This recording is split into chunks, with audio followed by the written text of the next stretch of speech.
Om Namo Bhagavate Vasudevaya. Hare Krishna. Today we'll be discussing Bhagavad Gita as it is, chapter 6, text 4. Yada hinendriyardheshu na karmashu anusajjate sarva sankalpa sannyasi yoga rudhastadochyate. So Krishna, he describes here in technical terms what is called a yoga rudha stage.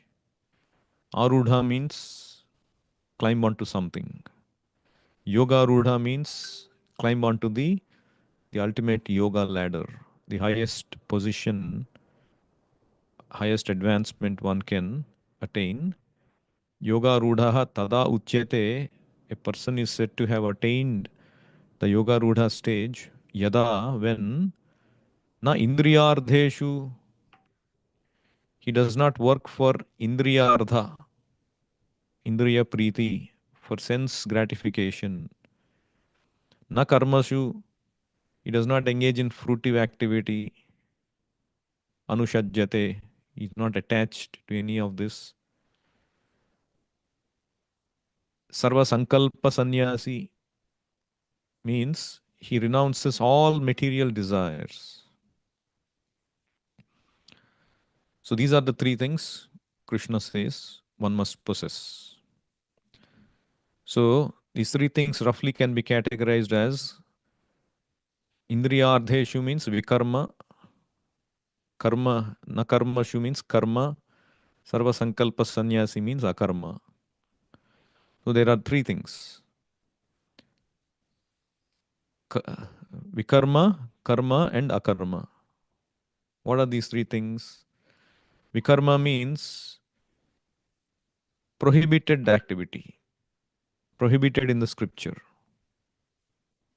Nunam pramattaha kurute vikarma yadindriya pritaye aprunoti na sadhu manyeyata atmanoyam asannapi kleshada asadeha.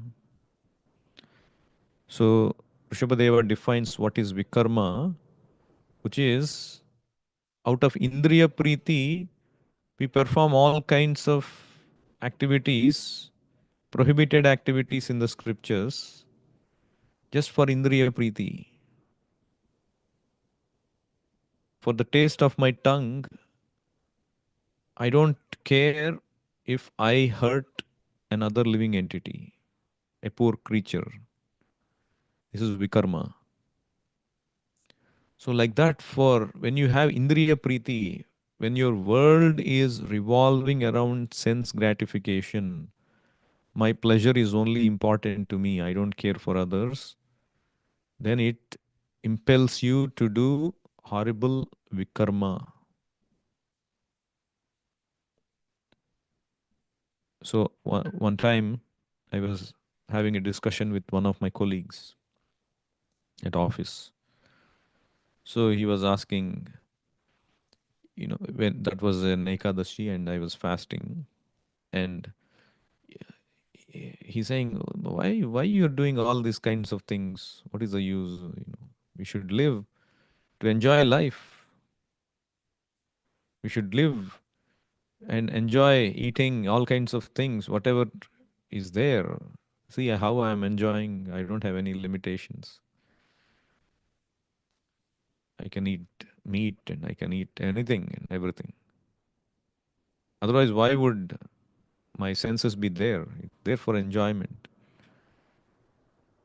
So they are impelled by the strong desire and urge to go to extreme length in satisfying their tongues and other senses. And this sense gratification is like once you get used to certain taste and it becomes the threshold already reaches and you have to aspire for higher taste. Oh, now next what I should try, next what I should try. In anything, any particular sense, if your happiness is based on sense gratification, you have to seek higher happiness, and you have to try newer and newer methods, often sinful methods, to get that same happiness again. So interestingly, this colleague, after some time, he started to eat frugally, and I asked him, why you're eating frugally? He said, no, I went to the doctor and he said, I'm pre-diabetic and I should watch out my eating. So nature will punish if we misuse our body, our senses. Nature will punish. Like Prabhupada always gives this example. If you overeat one day, you have to suffer the next 2 days because of indigestion. That's how strict the law of nature is. I was talking to one donor who came recently another for an event, and he was saying he could not meet me regularly because he had to go to India to take care of his father who got a cancer, oral cancer, because his father developed this habit of chewing this gutka. So, and they had to do a lot of things, and now he can only sustain on drinking. And I don't know when he'll come back to normal. So, like this, nature will punish if we do vikarma. Nobody goes scot free. For some time, you may think, oh, this person does all kinds of sinful activities they are enjoying. Like Hiranyakashipu, he was performing all kinds of sinful activities and he was in a top position. He was not suffering. So it will catch up. Sinful activity is like a seed, and it will take time for it to sprout, mature, and become a tree and produce fruit. So everybody has to suffer for their activity. Nobody goes scot free in this world. So we should be guided by Shastra. While we can have optimal amount of sense pleasure for living with this body, just like the car needs optimum level of care for running to take us to the destination. But taking care of the car and just cleaning it shouldn't be the entire time we should spend on it. So like that. Kamasya nendriya pritir labho jiveta yavata. Kama, our desires should not be for indriya priti, but we can satisfy as much as we need for labho jiveta yavata, as much as we need for our healthy living so that we keep this body fit for persecuting Krishna consciousness. So health is important. Prabhupada also quite often mentions. Indriya Priti does not, uh, stopping sense gratification does not mean stopping our entire process of maintaining the body. So the point is, vikarma should be avoided. So then, what is karma? Idahi na indriyardheshu vikarma, then karma, karmasu. Karma means, of course, it means action, but technically it means these rituals, that fruitive activities, fruitive rituals, that karma kanda rituals that the karmis do for gaining promotion to higher planets or seeking boons for a happy life. All these are called pious karma kanda activities, fruitive activities. It gives pious results. But that also Krishna is saying, no, that advanced yogi, he gives up that also. Why? Because it is just like a prisoner in the jail. He sees somebody, a politician comes to the prison. Hey, he is put in this special cell. He is given a newspaper. He is given a chai in the morning, a good breakfast. He has an AC. Oh, I should also get that kind of a room. And he works hard to please that the jailer in order to get the goodies. And after working hard for 6 months, he gets a ceiling fan in his cell, or he's promoted to a next level cell, and then he feels happy. So this is the karma kanda activity. You get some goodie and you become happy, but after all, you are in this jail of this material world. This janma mrityu jara vyadhi. This is what is the real misery. If you get a disease, you have to cure the root of it, not just apply a band-aid or take a painkiller. So seeking karma kanda result is like taking a painkiller. It will appease you for time being, but it will not help you to remove that root cause of your suffering. We should understand that the root cause of our suffering is the forgetfulness of Krishna, forgetfulness of our real identity. It is simple to understand. A person who is having a nightmare in his dream is suffering. Actually, he is suffering. A person in the nightmare is suffering. But the moment somebody, hey, what are you doing? You're all sweating and come back to your, wake up. And then he wakes up and, oh, what a relief. Thank God. That is not true. I was just dreaming. So likewise, we forget Krishna. We get entangled in this material world thinking I am this body and undergoes this bodily tribulations. On the bodily platform, he does various sinful activities and takes on the suffering. He's in the middle of this suffering. And because of this forgetfulness of reality, which is I am part and parcel of Krishna, none of this, I should not be affected by any of this. I should not undergo any of this. I was supposed to be in him with Krishna in the spiritual world.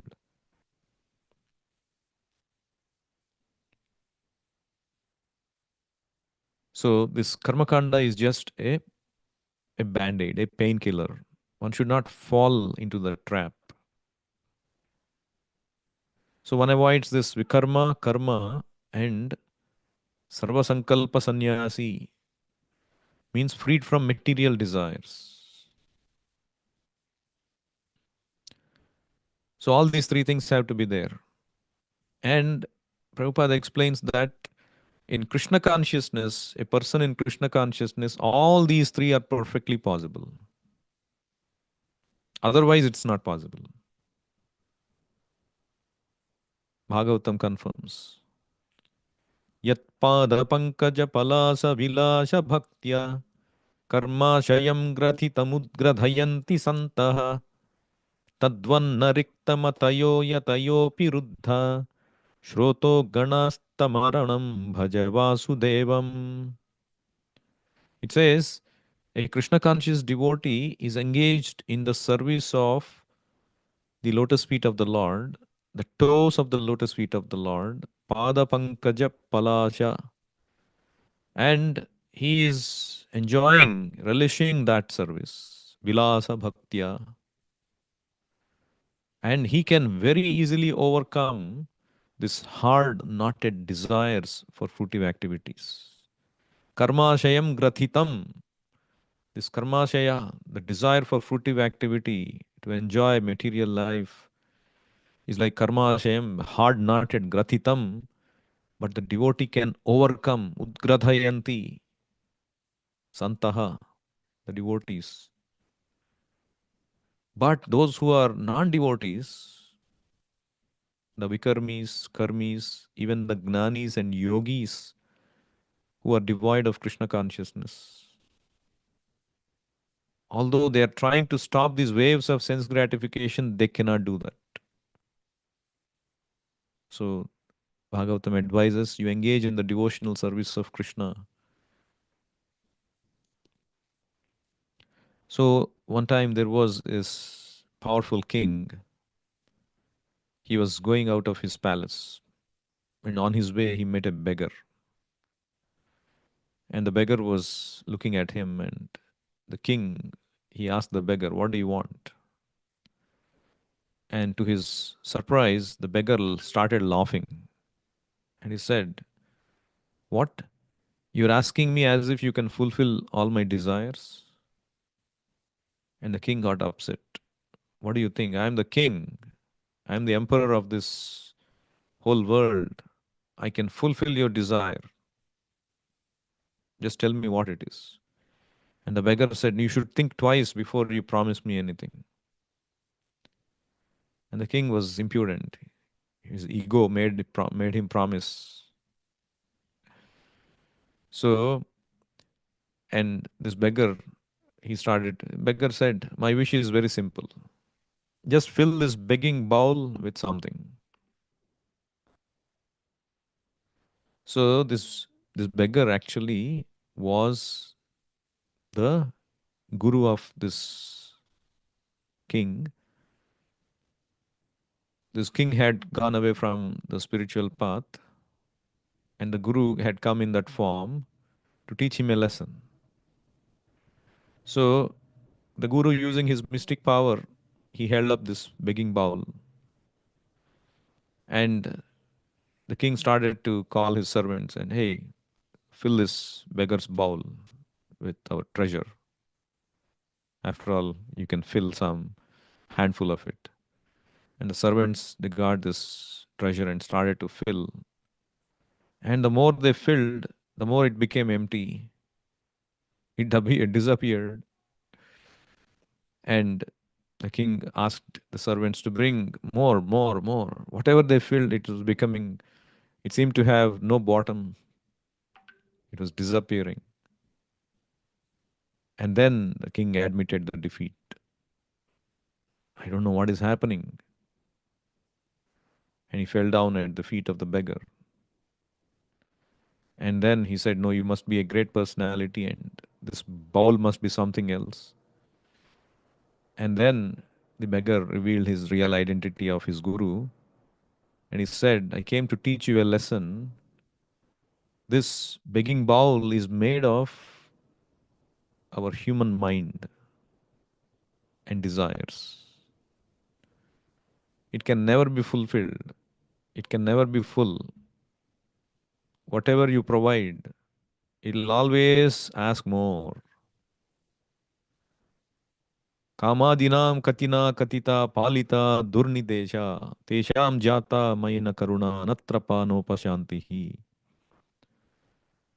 So Prabhupada quotes this prayer in his lectures.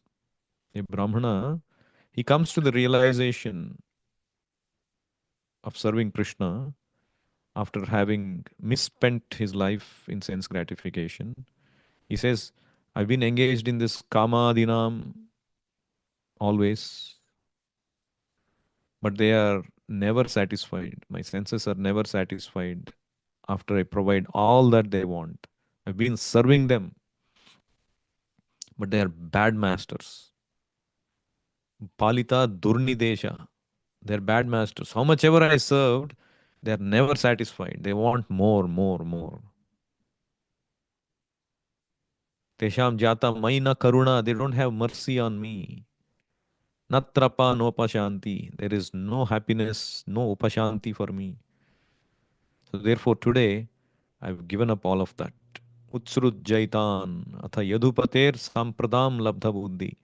I got Buddhi to take shelter of Krishna and only satisfy him, not my senses. So this is intelligence.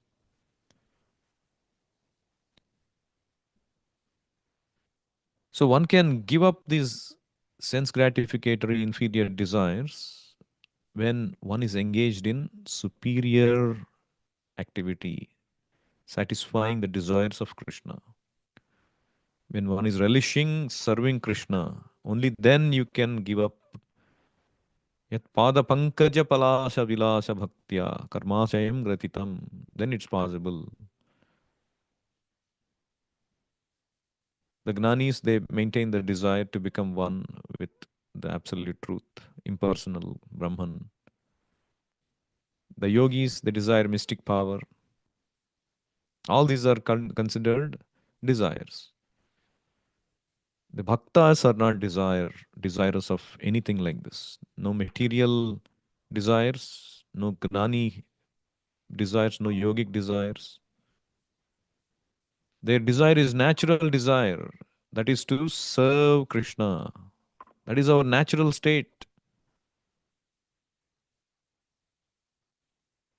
Our natural state is just like the fish. Natural state is water. It will be always happy, how much ever small the fish is. And how much ever you give the fish outside of water, it will always be unhappy. But we need to focus our attention. We can touch Krishna just like the fish comes to the water, touches the water, it becomes happy. Our attention is the conduit that makes us touch Krishna in whatever we are doing. If we are chanting, we have to be attentive. Hare Krishna, Hare Krishna, Krishna Krishna, Hare Hare, Hare Rama, Rama Rama, Hare Hare. When you hear, there is so much of nectar. When you see the deity and pay the attention to the form of the Lord, how beautiful the Lord is. When you read, meditate on the meaning. When you do the service, think of it for Krishna. So the moment you pay attention, of course, Krishna is so powerful that he acts even if you don't do attentively. The Nama works and cleanses you. But what to speak of doing inattentively? If you chant attentively, if you become Krishna conscious, conscious means you have to use your consciousness to become Krishna conscious, not doing one thing and thinking of something else. Like Prabhupada says, the parrot also is chanting. The parrot can be trained, isn't it? You see, sometimes these parrots, they speak, they repeat whatever you say. You can train the parrot. Hare Krishna, Hare Krishna, Krishna Krishna, Hare Hare. Hare Rama, Rama Rama, Hare Hare. But when death comes, when an animal comes to bite this parrot's neck, the parrot can only screech, cow, cow, cow, cow. It cannot chant at that time. No Krishna comes because it is not chanting with bhava. There is no Krishna. It is mechanically repeating. So, not like that. We have to actually engage our consciousness. So, one time Prabhupada was giving a class in New Vrindavan, and after the class, he was asking for questions. And one devotee, he asked this question, the famous question. He said, if Krishna wants us to go back to Godhead, then why this Maya is so strong, it keeps us attached to this material world? Why Maya is made so strong? And Prabhupada answered that Maya is, is appearing strong because your purpose is not strong. Your purpose is not strong. If our purpose is strong, then Krishna will appear to be strong than Maya. Krishna is in fact stronger than Maya. It's just like the sun and the cloud. The Maya is like the cloud, and the sun is the brilliant, bright sun. Who is stronger? Who is powerful? The sun is actually what created the cloud. The cloud is covering my vision, but the cloud actually cannot cover the sun. The sun is so huge. So if my purpose is not strong, if I always, at the corner of my heart, I cherish sense gratification, Maya will take that corner of your heart and provide you nice cloud to cover you with her and cover you your knowledge with Krishna, of Krishna. So we have to be strong in our purpose. We have to seek the association of devotees, follow the principles of Krishna consciousness, and follow the Acharya. Our principle is chant and be happy. There is no doubt one who takes to the chanting of Krishna or Krishna consciousness can never be unhappy. If you see any of the pictures of Krishna, he is always enjoying. Anandamayo bhyasat. And if you place yourself in association with Krishna, how can there be anything else than Ananda? Like if you face the sun, you cannot be in darkness. You're always in light. The shadow is at your back. But if you face against the sun, then you are facing the shadow. It's as simple as that. I'll stop here. Anyone has any questions or comments?